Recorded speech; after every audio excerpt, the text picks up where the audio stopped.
हजारों साल पहले राजा उत्तानपाद के महल में एक छोटा सा राजकुमार रहता था, ध्रुव। ध्रुव का मन बहुत कोमल था, लेकिन एक दिन उसे बहुत गहरा दुख पहुंचा। जब वो अपने पिता की गोद में बैठने गया तो उसकी सौतेली माँ ने उसे वहां से हटा दिया। ध्रुव, इस सिंहासन पर बैठने का हक सिर्फ मेरे बेटे का है। तू जा और जाकर भगवान की शरण ले। नन्हा ध्रुव रोता हुआ अपनी माँ सुनीति के पास गया। उसकी माँ ने उसे रोते देख बड़े प्यार से समझाया कि बेटा, इस दुनिया में सबसे बड़ी गोद भगवान की है। अगर वो तुम्हें अपनी गोद में बिठा ले तो तुम्हें कोई नहीं हटा पाएगा। सिर्फ 5 साल की छोटी सी उम्र में अपनी माँ की बात मानकर ध्रुव घने जंगल की ओर निकल पड़ा। रास्ते में उसे नारद मुनि मिले। नारायण नारायण, छोटे बालक, तुम इस डरावने जंगल में अकेले क्या कर रहे हो?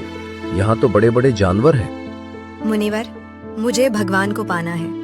मुझे वो स्थान चाहिए जहाँ से मुझे कोई ना हटा सके। ध्रुव का साहस देख नारद मुनि ने उसे एक मंत्र दिया। ओम नमो भगवते वासुदेवाय नमः। उन्होंने कहा, जाओ बेटा, इसी का जाप करो।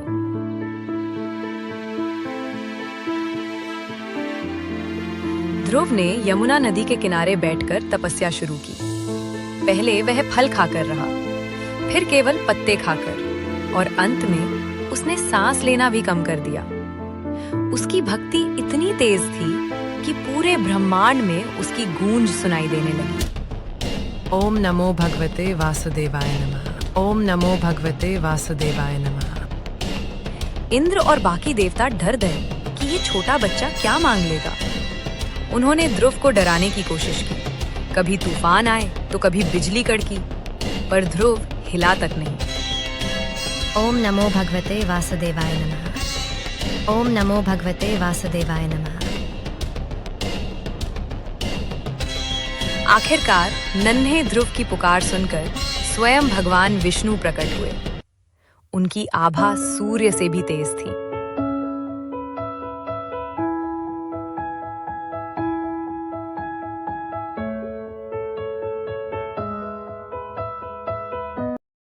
उठो ध्रुव, तुम्हारी भक्ति ने मुझे यहाँ आने पर मजबूर कर दिया। बोलो, क्या वरदान चाहिए? प्रभु, अब मुझे कुछ नहीं चाहिए, बस आपके दर्शन ही काफी हैं। भगवान ने ध्रुव को आशीर्वाद दिया कि वह संसार में सबसे ऊंचा स्थान प्राप्त करेगा।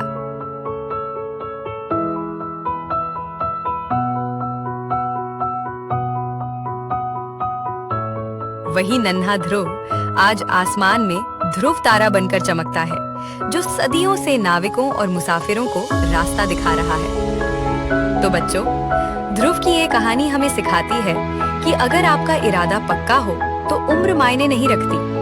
आप अपनी मेहनत और लगन से वो मुकाम पा सकते हैं जहां से आपको कोई कभी नहीं हिला पाएगा।